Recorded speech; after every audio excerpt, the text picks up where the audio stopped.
Bismillahirrahmanirrahim. Assalamualaikum warahmatullahi wabarakatuh. Selamat pagi anak-anak. Berjumpa lagi pada channel Pak Guru SD. Nah, pada video pembelajaran kali ini kita akan belajar tema 3 benda di sekitarku. Subtema 3 perubahan wujud benda. Pembelajaran kedua.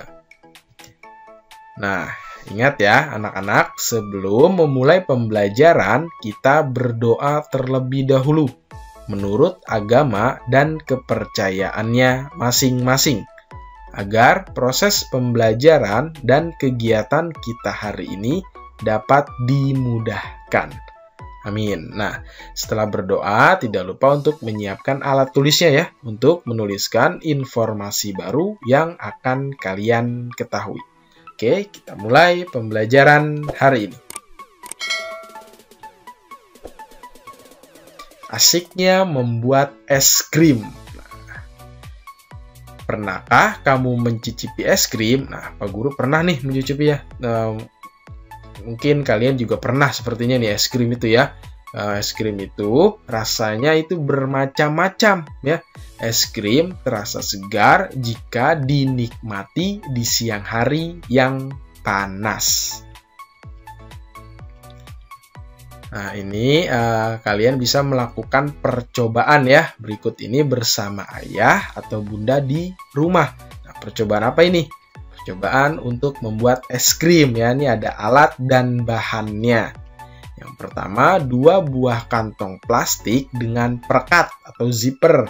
Satu berukuran besar dan satu lagi berukuran sedang. Kedua, handuk kecil atau sarung tangan. Ketiga, 300 ml krim segar atau susu atau santan. Kedua, 2 sendok makan gula pasir. Kelima, 6 sendok makan garam batu. Dan keenam adalah 2 mangkuk es batu berbentuk dadu. Nah, kalian bisa menambahkan juga dengan perasa ya. Misalkan mau rasa stroberi, bisa juga ditambah perasa-perasa ya. Itu adalah tambahan. Nah, jadi alat dan bahannya cukup simpel ya. Cukup ya, mudah-mudahan ada di sekitaran kalian. Yang mudah untuk dicarinya ya. Selanjutnya, nah, ini adalah cara membuat es krimnya nih. Langkah-langkahnya ya. Pertama, campurkan susu atau santan segar dan gula ke dalam kantong plastik yang berukuran sedang.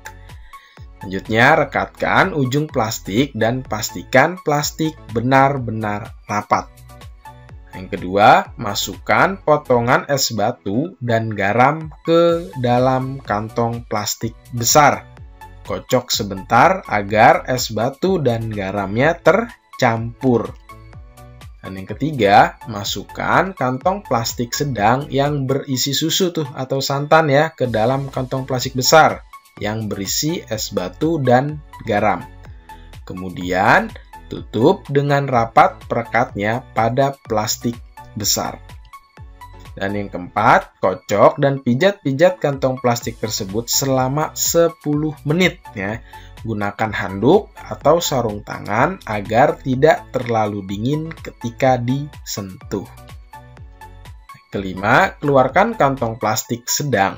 Kemudian, bersihkan atau lap dengan kain untuk menghilangkan garam yang menempel. Dan yang keenam, buka kantong plastik tersebut dan tuang ke dalam gelas atau mangkuk saji. Nah, kemudian es krim siap dinikmati. Cukup mudah ya anak-anak ya, simpel pembuatannya. Kalian bisa bekerja sama berbagi peran dengan ayah bunda di rumah. Sekarang kita bisa mendiskusikan percobaan tadi ya. Kalian bisa mendiskusikannya bersama ayah atau bunda. Nah, yang pertama itu, apa wujud susu atau santan di awal pembuatan es krim? Apa ya? Nah, adalah cair wujudnya ya. Wujud susu dan santan di awal itu adalah cair. Kemudian yang kedua, apa wujud susu atau santan di akhir pembuatan es krim? Nah, setelah itu berubah menjadi apa tuh susu dan santan? Berubah menjadi wujud padat. Oke, selanjutnya sebutkan perubahan wujud yang terjadi pada pembuatan es krim. Perubahan wujud apa?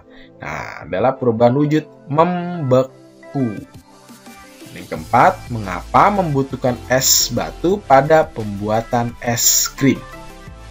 Karena es batu akan menyerap energi panas dari adonan es krim, sehingga es krim dapat membeku.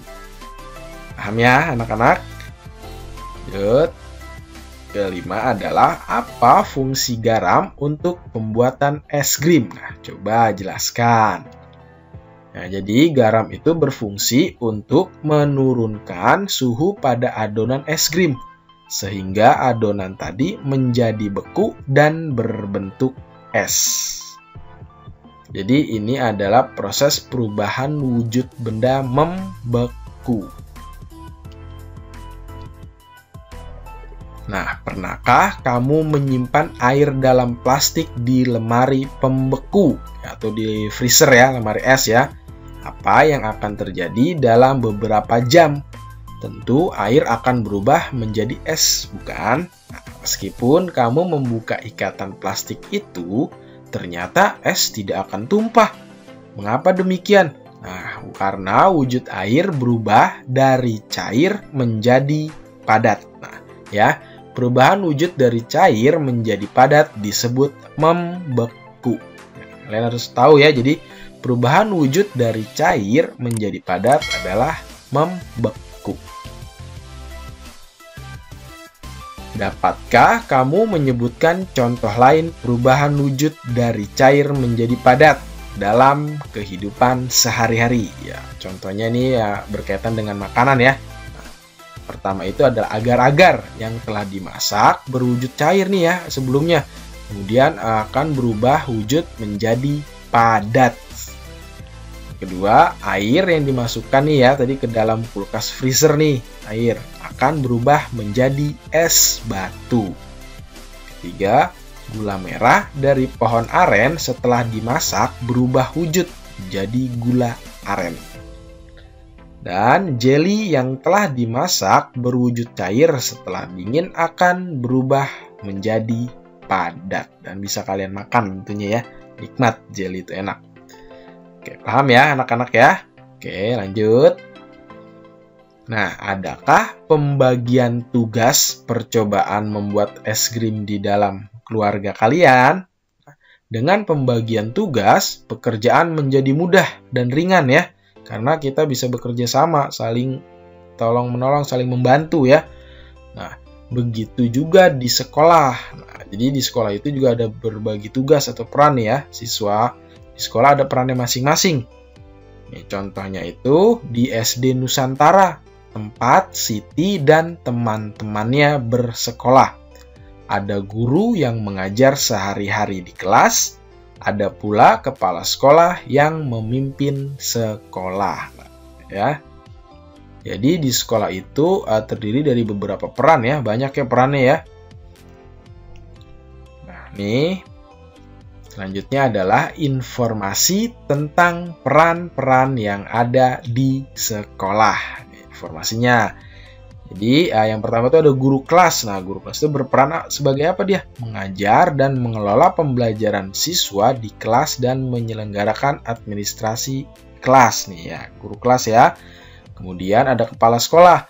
Perannya itu mengatur dan mengontrol semua kegiatan yang ada di sekolah.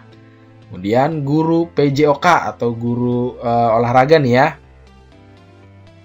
Yaitu mengajar dan mengelola pembelajaran jasmani siswa di kelas dan di lapangan. Nah, keempat itu adalah guru agama, mengajar dan mengelola pembelajaran rohani siswa di kelas. Nah, kalau guru PJOK itu jasmani, guru agama itu rohani ya. Kemudian ada operator atau tata usaha sekolah. Itu perannya adalah mengurus kegiatan tata usaha dan administrasi kegiatan siswa di sekolah. Kemudian ada penjaga perpustakaan, yaitu mengurus pelayanan dan memelihara fasilitas yang ada di perpustakaan. Dan selanjutnya itu ada penjaga sekolah, yaitu mengurus pengamanan dan memelihara fasilitas di sekolah. Nah, jadi setiap peran itu memiliki tugas dan kewajibannya masing-masing ya. Semua peran tersebut sebaiknya dijalankan dengan baik dan sungguh-sungguh.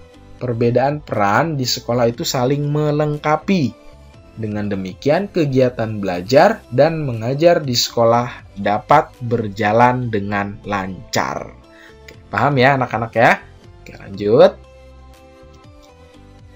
Nah, selanjutnya itu ada pembagian peran nih, dapat juga dilakukan saat bermain. Nah, seperti bermain sepak bola. Nah, tentu yang laki-laki sangat menyukai permainan ini ya. Saat bermain sepak bola, ada yang berperan sebagai penjaga gawang, penyerang, dan pemain belakang. Nah, tentu misalkan si A bisa jadi penjaga gawang ya. Terus si B itu menjadi penyerang dan pemain belakangnya si C dan lain sebagainya tuh ya. Terus juga ada juga yang berperan sebagai kapten ya. Kapten itu kalau di kelas itu kalian sebagai ketuanya tuh ya, yang mengomandoi. Nah, semua harus saling bekerja sama. Nah, mengapa demikian? Karena untuk menghasilkan permainan yang terbaik dan tentunya memenangkan sebuah pertandingan. Nah, permainan sepak bola sangat menyenangkan. Oke, jadi mari pelajari teknik menendang bola. Nah, sebelum bermain, lakukanlah pemanasan ya dengan membentuk lingkaran. Pemanasannya. Oke, jadi jika guru memberi aba-aba mencair, maka kamu harus berlari ya. Dan yang kedua, jika gurumu memberi aba-aba membeku, maka kamu harus segera berhenti di posisi terakhirmu. Kenapa demikian? Jadi penjelasannya, hal ini seolah-olah membeku dan tidak boleh bergerak ya. Kalau membeku berarti diam, tidak boleh bergerak ya. Dan anak yang bergerak saat membeku akan dikeluarkan dari barisan.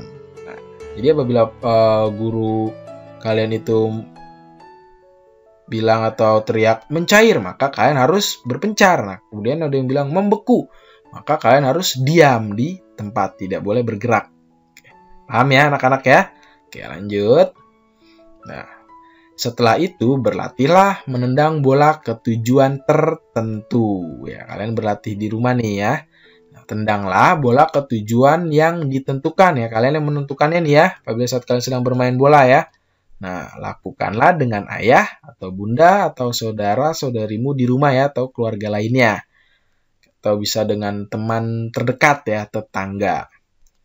Nah, oke. Nah, ya, jadi cukup sekian ya pembelajaran kita hari ini. Semoga bermanfaat. Pak Guru mohon maaf apabila ada salah-salah kata, pengucapan, dan lain sebagainya. Terima kasih. Wassalamualaikum warahmatullahi wabarakatuh. Sampai jumpa pada pembelajaran selanjutnya.